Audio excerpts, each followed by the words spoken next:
Okay, so today's video is all about 3 books that I would recommend listening to or reading before you have your baby or once the baby's born. I'll go into more detail as to what I mean in terms of that in a minute.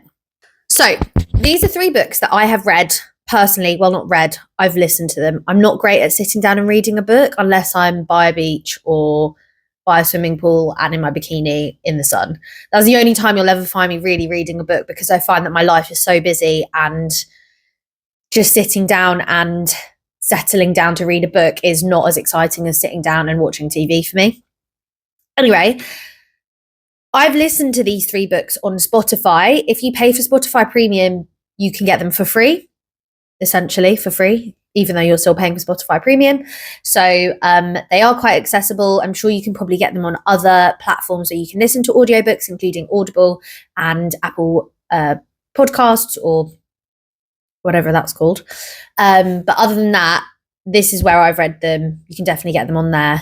And these are the 3 books that I'd recommend.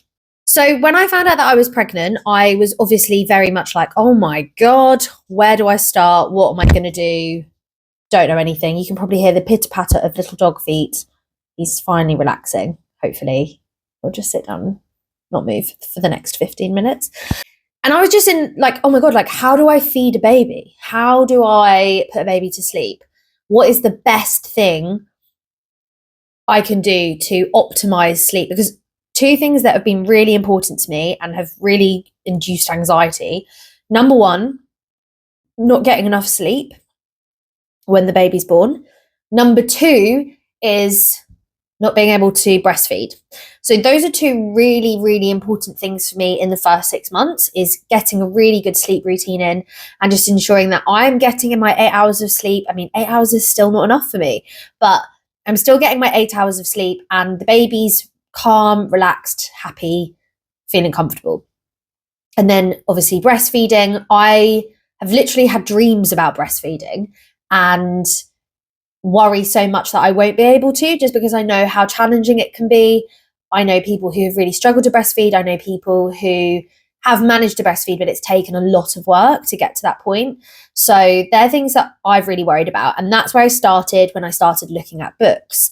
Now, these books, one is focused on behaviour, one is focused on sleep, and one is focused on feeding. So I am going to recommend these top 3 books that I found that really resonated with me, that I found really practical and able to implement into my life, and also something that you can use as a tool, not just before you have the baby, but when you have the baby. The first book that I'd recommend is about behaviour, and I'm currently still reading it. I haven't finished it, but I've learned so much already that I think I'm okay to talk about it now before finishing it. So this book is called There Is No Such Thing as Naughty by Kate Silverton.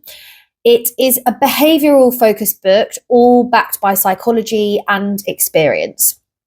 So I've got my notes down here because I've written a review. But as we know, and as people have told us, even if we don't have our own children, parenting can be tough. And it's, I think, most tough when babies are having tantrums or moments where you just feel like you can't get through to them. And we just don't know how to deal with it. We don't know whether we should be angry, whether we should be shouting at them, whether we should naughty corner them, whether we should be doing quite woke parenting things. Who knows? There's so much information out there. It's really, really hard. And this book is a great way to understand the psychology of children that are just having moments of stress, basically. So firstly, understanding why they are being naughty. I mean, I don't believe that children are naughty, and I think by the title of this book, it really kind of brings out that point, is children can't be naughty. They're just coping with the information and the emotions that they have developed at that point. Kate Silverton, basically, she goes into the fact that there's no such thing as a bad child. And I totally agree with this. This aligns with my beliefs. Instead of labeling children as naughty, Kate basically invites everyone to see behaviour as a cry for attention and understanding the emotional needs of that child are not being met. And that attention craving element is basically deeper, has a deeper meaning and has a deeper understanding and reasoning for the behaviours that are being displayed by the child. So Kate has a really nice tone to her book. It's very conversational, very informal, and I really like that. It resonates with me a lot. But basically, her down-to-earth style breaks down the science of child behaviour. And it offers so many tips and insights that will help approach children and when you're dealing with tricky behaviour, and also just teaching you empathy and patience and why empathy and patience are so important when dealing with maybe a child who doesn't want to wear a white t-shirt to school, they want to wear a blue t-shirt to school. Or maybe they don't want to eat their dinner. Or maybe they do want to eat something, but they don't want to eat what you've put out for them. So it's just teaching you those really practical skills and understanding why a child's behaving like that. And I think when you understand that, you have a much better, you're much more equipped to deal with that situation. It's all about about understanding the why behind their actions and enabling you to guide them with passion instead of frustration.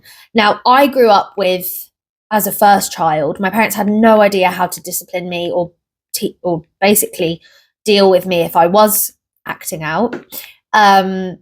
And I don't like the way that my parents necessarily dealt with that, especially from a young age.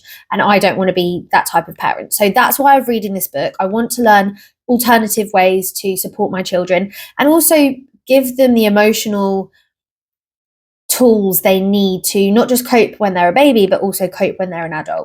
So this book is also packed with real life examples and really helpful strategies to deal with specific scenarios. And it is just a must read for anyone who wants to raise an emotionally intelligent child and avoid the guilt that often comes with that kind of traditional discipline. One sec. Which I didn't necessarily like or have. Yeah. So that is There's No Such Thing as Naughty by Kate Silverton. It's a really, really great behavioural book. I was recommended it by a person who has a grandchild, and she said it's basically like the only book you need to read about behaviour.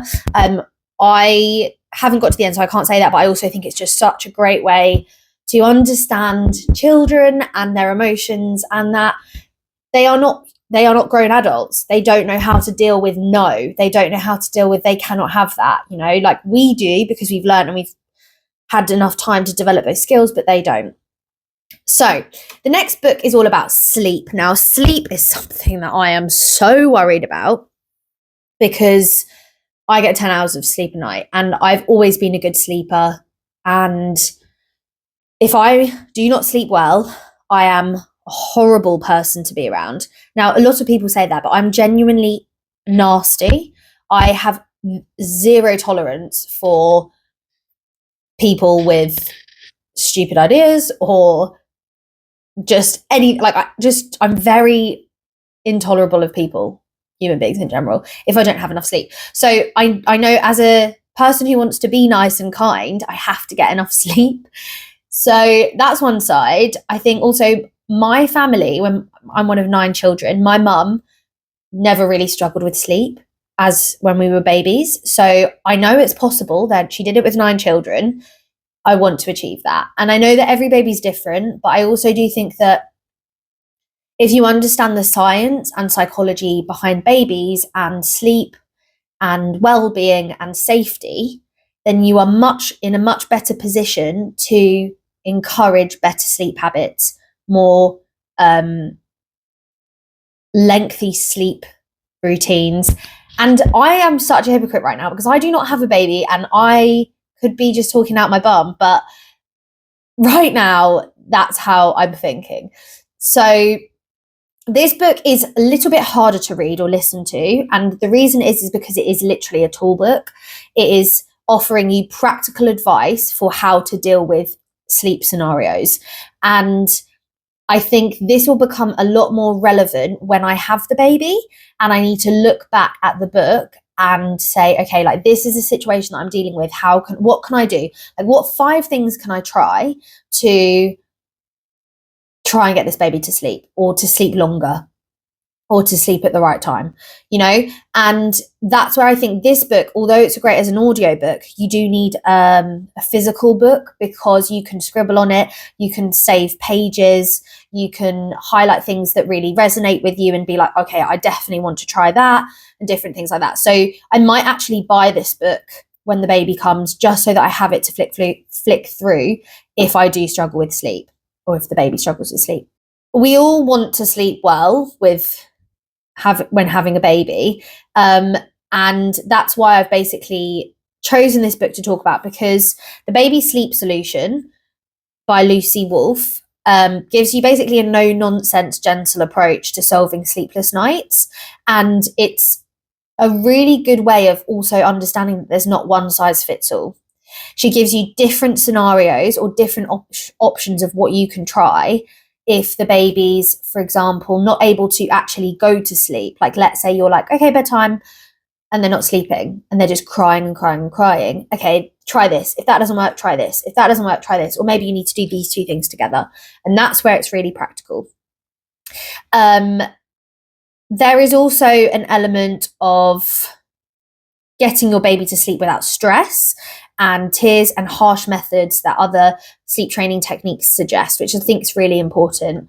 I do not want to be an angry parent. I want to be somebody who enjoys parenthood, who is empathetic and emotionally aware and kind to my baby. And based on current science, there's so much information, like the cry out method and stuff like that. I do not want to implement the cry out method. I just think, if you think about this tiny little baby that has been safe and warm in your tummy for so long, super comfortable, and then comes out into the world with these bright lights and noises and the cold and the warmth and so many other stimuli that they're not used to, of course they're going to be upset by very small things, and it's not always easy to understand why they're upset. And Lucy does talk about this in her book, and it just makes you understand sleep and why babies cry at night a lot better. So I'd 100% recommend that. The approach that she has is all about finding a routine that works for both you and the baby, which is also really important for me. But also just helping your little one fall asleep independently and sleep soundly throughout the night. Tick, tick, tick for me. That's what I want. So reading my notes. No more middle of the night struggles, which I really hate. I hate being woken up from a deep sleep. She just shows you clear steps that make sleep and long sleep a reality. Whether you've already had the baby and you're dealing with night waking, early mornings, or naps that never seem to happen, this book's really good because it provides practical and realistic advice that does respect the baby's needs and our own sanity as parents. And it's just basically the ultimate guide to getting you the rest that you need to be the best parent that you can, whilst also bonding with your little one. So that is The Baby Sleep Solution by Lucy Wolfe. And I definitely recommend that. Even if you don't have a newborn, it does go up, I think, to like age 5. I can't remember. I've read a few now, so I'm getting them muddled up. But I think it's broken up into age groups, age categories. So let's say you have a 0 to 6 month year old. That's the bit that you read. I did skip out a few chapters, which I was like, these just aren't relevant for me right now. I'm never going to remember that in a year's time. So that's something that you can do, especially if you have the audiobook. It's a really easy way to skip through if it's not a position that you're in at the moment. The final book that I'm going to be talking about is A Judgment-Free Guide to Feeding Your Baby by Olivia Hinge. Really good book.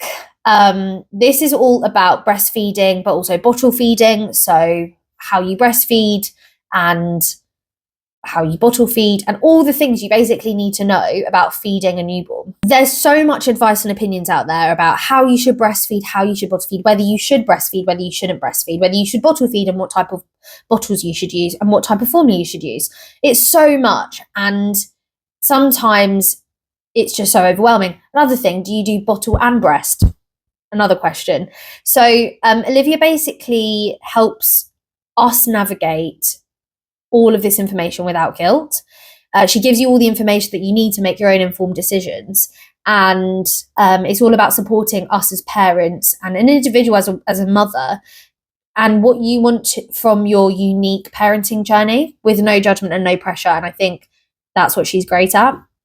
So she helps break down facts about feeding, offering a really clear, practical perspective and advice that's inclusive of all feeding choices, whether that is breastfeeding or only bottle feeding. And when you're deciding whether you do one or the other, or whether you do both, this book is really good because it has the tips to help you feel confident and empowered in your feeding choices.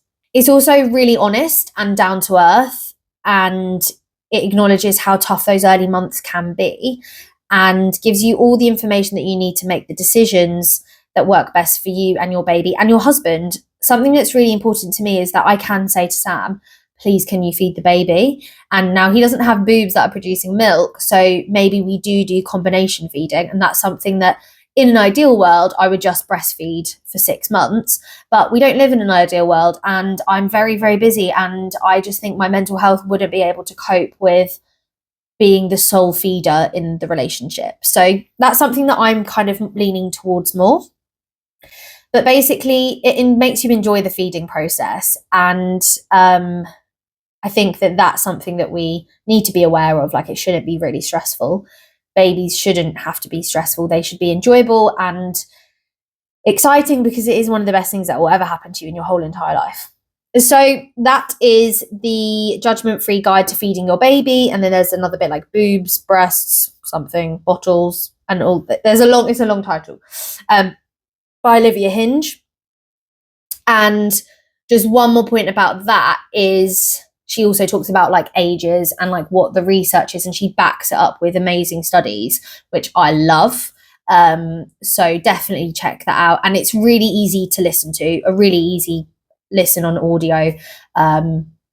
So 100% recommend. And I also might get the manual version as well, because I can write on it and just keep save specific pages in case I do need to highlight certain elements of feeding that I can work on. So they're my top 3 books. We have got, I need to remember, There's No Such Thing as Naughty by Kate Silverton. We've got The Baby Sleep Solution by Lucy Wolfe. And we've got A Judgment-Free Guide to Feeding Your Baby by Olivia Hinge. So they are 3 books that I would encourage every mum to read before you've had a baby, when you've just had a baby, and then after you've had a baby, because you can learn, and there's a lot of retrospect, and there's so much information out there. And I think these 3 books are really non-judgmental, backed by science, backed by experience, and easy to understand. They're not like super scientific or just like super informal. They have really good balance. So I'd 100% recommend those.